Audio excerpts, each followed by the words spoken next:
Hello everyone, welcome back to my YouTube channel. तो इस video में हम लोग बात करेंगे कि AIB 17 आंसर की पर आपको कैसे ऑब्जेक्शन करना है। तो स्टेप बाय स्टेप समझेंगे किस तरीके से आपको ऑब्जेक्शन करना है, कौन सा प्रूफ देना है और BCI के अनुसार ये उत्तर सभी जो वेबसाइट पर अपलोड किए हैं वो सही कैसे हैं। तो हम स्टेप बाय स्टेप आपको बताएंगे कि किस तरीके से आपको ऑब्जेक्शन करना है। तो डिटेल में ये वीडियो होगी, थोड़ी लंबी हो सकती है, लेकिन स्टेप बाय स्टेप मैं आपको पूरा प्रोसेस बताने वाला हूँ कि किस तरह से आपको जो है आपत्ति करनी है। तो चलिए वीडियो को शुरू करते हैं। तो सबसे पहले आपको AIB के ऑफिशियल वेबसाइट पे जाना है और वहाँ पे जब जाएंगे तो ये लिंक यहाँ पे दिया हुआ है, वो वेबसाइट पे आपको मिल जाएगी। तो इस लिंक पे आपको क्लिक करना है। जैसे ही लिंक पे आप क्लिक करेंगे तो इस तरीके का इंटरफेस ओपन होके आएगा। तो यहाँ पे जो है आपको अपना रोल नंबर डालना है AIB वाला और डेट ऑफ बर्थ डालना है। यहाँ पे देखिए लिखा है किस तरीके से डेट ऑफ बर्थ डालना है। तो इसको जैसे ही डेट ऑफ बर्थ को डाल करके लॉगिन करेंगे तो नेक्स्ट पेज ओपन होके आएगा। तो नेक्स्ट पेज जो है इस तरीके से ओपन होके आएगा और यहाँ पर जो है आपको कुछ चीज़ें यहाँ पर दिशा निर्देश दी गई हैं, इसको आप लोग ध्यान से पढ़ लीजिए। लिखा हुआ है आपत्तियां दर्ज करने से पहले कृपया निम्नलिखित निर्देशों को ध्यानपूर्वक पढ़ें। तो पहली यहाँ पे हम पहला जो हेडिंग उसको पढ़ लेते हैं। यह पोर्टल आपको परीक्षा में पूछे गए प्रश्नों के सापेक्ष आपत्ति दर्ज करने की सुविधा प्रदान करता है। दूसरा है AIB की वेबसाइट पर प्रकाशित किए गए परीक्षा के मास्टर प्रश्न पत्र की औपबंधिक उत्तर कुंजी के आधार पर आपत्ति दर्ज की जा सकती है। तीसरा है अभ्यर्थी आपत्ति दर्ज करने के लिए सर्वप्रथम अपना रोल नंबर और जन्म तिथि दर्ज कर ऑब्जेक्शन विंडो में लॉगिन करें। इसके पश्चात प्रश्न का चयन कर प्रश्न के संबंध में आपत्ति दर्ज करें। चौथा यहाँ पे है कि अभ्यर्थी को आपत्ति दर्ज करने हेतु संबंधित प्रश्न का चयन कर ड्रॉप डाउन मेनू में दर्शित आपत्ति के प्रकार का चयन करना होगा। ये सारी बातें हम आगे करने वाले हैं। जो भी चीज़ें यहाँ पे लिखी गई है उसको पहले हम लोग पढ़ लें। अभ्यर्थी एक या अधिक आपत्ति दर्ज कर सकते हैं एवं व्यू ऑब्जेक्शन समरी पर क्लिक कर अपना आपत्ति का विवरण देख सकते हैं। अभ्यर्थी प्रिंट आइकन पर क्लिक करके आपत्ति के विवरण का प्रिंट आउट भी प्राप्त कर सकते हैं। छठा पॉइंट है अभ्यर्थी को संबंधित प्रश्न पर की गई आपत्ति के समक्ष प्रदर्शित टेक्स्ट बॉक्स में दर्ज आपत्ति के समर्थन में विवरण या संदर्भ अंकित करना होगा। यानी जिस भी प्रश्न पर आपको आपत्ति करनी है उसके संबंध में जो है विवरण देना होगा, संदर्भ देना होगा कि कहाँ से ये जो है प्रश्न का उत्तर गलत है और कैसे आप इसको सही मान रहे हैं। तो ये पहले हम लोग दिशा निर्देश था उसको पढ़ लिए हैं। उसके बाद से हम लोग यहाँ पे लिखिए, देखिए नीचे लिखा हुआ है प्रोसीड। तो प्रोसीड पे क्लिक करना है। तो प्रोसीड पे जैसे ही क्लिक करेंगे तो नेक्स्ट पेज ऐसे ओपन होके आएगा। देखिए यहाँ पे देखिए, ये हमको लग रहा है सेट A का क्वेश्चन पेपर है। तो यहाँ पे देखिए लिखा हुआ है सीरियल नंबर, सब्जेक्ट, क्वेश्चन। यहाँ पे देखिए की यानी आंसर की, ये लिखा हुआ है DCB, ये सब क्या है, आंसर है।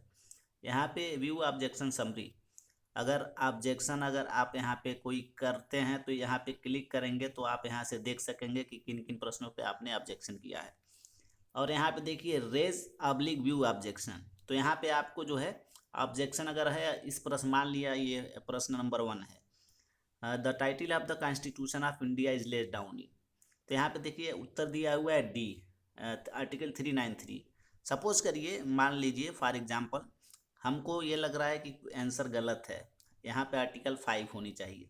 तो यहाँ पे आप रेज ऑब्जेक्शन पर क्लिक करेंगे।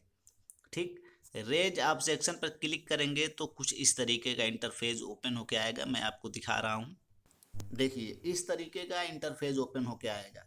तो यहाँ पे आपको सिलेक्ट ऑब्जेक्शन टाइप इस पे क्लिक करना है। उसके बाद से यहाँ पे please enter reason for objection, objection का रीजन क्या है उसको यहाँ पे मैक्सिमम 500 शब्दों में यहाँ पे लिखना है। रेफरेंस देना है कि कहाँ से आपने जो रीजन दिया है, जो आंसर दिया है वो सही है, या कहाँ से जो BCI ने जो आंसर दिया है वो गलत सही सिद्ध हो रहा है। बुक टाइटल नेम लिखना है, या वेबसाइट अगर किसी वेबसाइट पे दिया है तो उसका भी यहाँ पे लिंक प्रोवाइड करना है, या बुक का यहाँ पे नाम लिख देना है। ऑथर नेम लिखना है, एडिशन कौन सा है वो लिखना है, रेफरेंस पेजेज किस पेज पे है जिसका आप जो है उत्तर, जो प्रश्न पूछा गया है उसका उत्तर किस पेज पे है, वहाँ पे आपको उसको उस पेज नंबर को अंकित करना है। तो जैसे ही आप सिलेक्ट ऑब्जेक्शन टाइप पे क्लिक करेंगे, तो मैं आपको दिखा रहा हूँ, यहाँ पे देख लेते हैं। देखिए ये सिलेक्ट ऑब्जेक्शन टाइप वाला ऑप्शन है। तो यहाँ पे जैसे ही सिलेक्ट ऑब्जेक्शन टाइप क्लिक करेंगे, तो यहाँ पे देखिए लिखा हुआ है आंसर की of question provided in provisional answer की इज इनकरेक्ट। अगर आंसर की इनकरेक्ट है तो इस पे क्लिक करेंगे। अगर जो है यहाँ पे प्रश्न ही गलत है तो इस पे क्लिक करेंगे। अगर प्रश्न के सारे विकल्प गलत है तो इस पर क्लिक करेंगे। अगर प्रश्न के एक से अधिक उत्तर सही है तो इसको क्लिक करेंगे।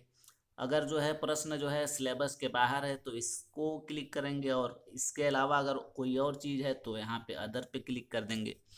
अब हम लोग नेक्स्ट देख लेते हैं। जैसे यहाँ पे सिलेक्ट रेफरेंस की मैं बात किया था, तो सिलेक्ट रेफरेंस पे जैसे ही क्लिक करेंगे तो ये दो चीज़ें यहाँ पे आ जाएंगी ओपन होके, बुक, न्यूज़पेपर, मैगजीन। यानी आप रेफरेंस किसका देना चाहते हैं, किसी बुक का, किसी न्यूज़पेपर का, किसी मैगजीन का। यानी कि अपने उत्तर के समर्थन में या इनके प्रश्न का जो उत्तर दिया गया है, जो गलत दिया गया है, उसके संदर्भ में किस चीज़ का रेफरेंस देना चाहते हैं। किसी बुक का रेफरेंस देना चाहते हैं, या न्यूज़पेपर का रेफरेंस देना चाहते हैं, या मैगजीन का रेफरेंस देना चाहते हैं। तो अगर इन तीनों में से किसी का रेफरेंस देना चाहते हैं तो यहाँ पे क्लिक करना है। या ऑथेंटिक या ऑफिशियल वेबसाइट का लिंक का रेफरेंस देना चाहते हैं तो यहाँ पे क्लिक कर देना है। तो ये रही रेफरेंस की बात। अब मैंने आपको बताया कि रेफरेंस के बाद से देखिए यहाँ पे बुक टाइटल लिखनी है, बुक का नाम लिखना है, या वेबसाइट का लिंक दे देना है। आथर का नाम लिखना है, एडिशन कौन सी बुक की है, रेफरेंस पेजेज यानी जो आप उत्तर देना चाह रहे हैं या जो इनके प्रश्न पे जो है क्लेम कर रहे हैं, रेज कर रहे हैं, वो किस पेज पे है अपने डॉक्यूमेंट के सपोर्ट में, तो किस पेज पे है वो चीज़ें, वो मटेरियल, उसको यहाँ पे पेज नंबर लिख देना है। तो इस तरीके से जो है आपको अपने ऑब्जेक्शन रेज करने हैं। और ध्यान रहे कि जो भी कैंडिडेट्स जिनके भी उत्तर सही हैं या उनको आंसर की पे कोई ऑब्जेक्शन नहीं है, वो उनको ज़रूरी नहीं है इस तरह के जो ऑब्जेक्शन रेज करने की।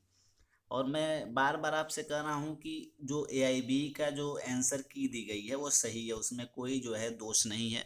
बस आप उसको सही से चेक नहीं कर पा रहे हैं। देखिए आपको आंसर की कैसे चेक करना है। हो सकता है प्रश्नों के हिंदी और इंग्लिश वर्जन में सीक्वेंस अलग अलग हो, लेकिन उत्तर सबका एक ही है। जैसे ये हमको लग रहा है सेटे का जो है ये क्वेश्चन बुकलेट है। तो यहाँ पे देखिए हो सकता है कि यहाँ पे इंग्लिश में जो है पहले नंबर पे ये क्वेश्चन दिया है, तो हो सकता है जो हिंदी का बुकलेट हो सीरीज ए का, उसमें जो है ये 10वें नंबर पे क्वेश्चन दिया हो। तो आप जो है सीक्वेंस पे ना जाइए, प्रश्नों को देखिए और फिर इंग्लिश के प्रश्न से उसको टैली कराइए कि इंग्लिश में मेरा जो हिंदी वाला प्रश्न दिया गया है उसका उत्तर क्या है। तो जो उत्तर इंग्लिश में दिया गया है उस प्रश्न को जो है, उसी उत्तर को आप जो है वहाँ पे, जिस मान लिया 10 नंबर पे वो प्रश्न दिया गया है, तो उसका उत्तर जो है 10 नंबर पे आपका इंग्लिश वाले का ही समतुल्य माना जाएगा। तो आप जो है सीक्वेंस पे मत जाइए कि 1 2 3 4 इस तरीके से आप जो है, अगर मान लिया इंग्लिश का जो है आंसर की आया है, एक का यहाँ पे डी है, 2 का सी है, 3 का बी है, तो हो सकता है हिंदी में जो ये 1 2 3 प्रश्न दिए हैं उनका सीक्वेंस हिंदी वाले बुकलेट में 1 2 3 नंबर पे ना हो करके 10 20 30 नंबर पे हो। तो आप प्रश्नों के सीक्वेंस पे जाइए कि आपके हिंदी वाले प्रश्न किस नंबर पे दिए गए हैं और इंग्लिश वाले प्रश्न किस नंबर पे दिए गए हैं। प्रश्नों का उत्तर सेम है, बस ये है कि सीक्वेंस जो है बदल गया है।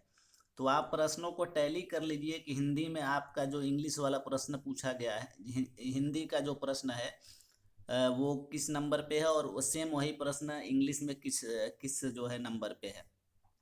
तो जिस नंबर पे इंग्लिश में वो प्रश्न होगा उसी का उत्तर वहाँ पे जो आएगा वही हिंदी का भी माना जाएगा। तो इसलिए आप लोग परेशान ना होइए, जो भी उत्तर यहाँ पे दिया गया है वो करेक्ट है। सिर्फ आपको चेक करने के लिए थोड़ा सा मेहनत करना पड़ेगा। आप जो है प्रश्नों को सीक्वेंस देखेंगे, अगर हिंदी में 1 नंबर पे है तो हो सकता है वो इंग्लिश में 10 नंबर पे दिया हो, तो जो इंग्लिश का उत्तर होगा 10 नंबर पे वही हिंदी में 1 नंबर पे आपको अप्लाई करना है। तो इस तरीके से आपको अपने उत्तरों को चेक करना है। तो जिन लोगों को भी एक बार सबसे पहले मैं ये कहूँगा कि जो भी लोग अपना उत्तर चेक करना चाहते हैं, उनको लगता है कि आंसर की गलत है, वो एक बार से लॉगिन करें और ये जो प्रश्न का सीक्वेंस 1 2 3 4 5 6 दिया हुआ है, इससे अपने जो प्रश्न हैं जहाँ भी हैं, जिस नंबर पे भी हैं, उसको टैली कराएं। यहाँ पे जो आंसर दिया है उसी आंसर को जो है वहाँ पे वो लोग उसको उसको करेक्ट करें।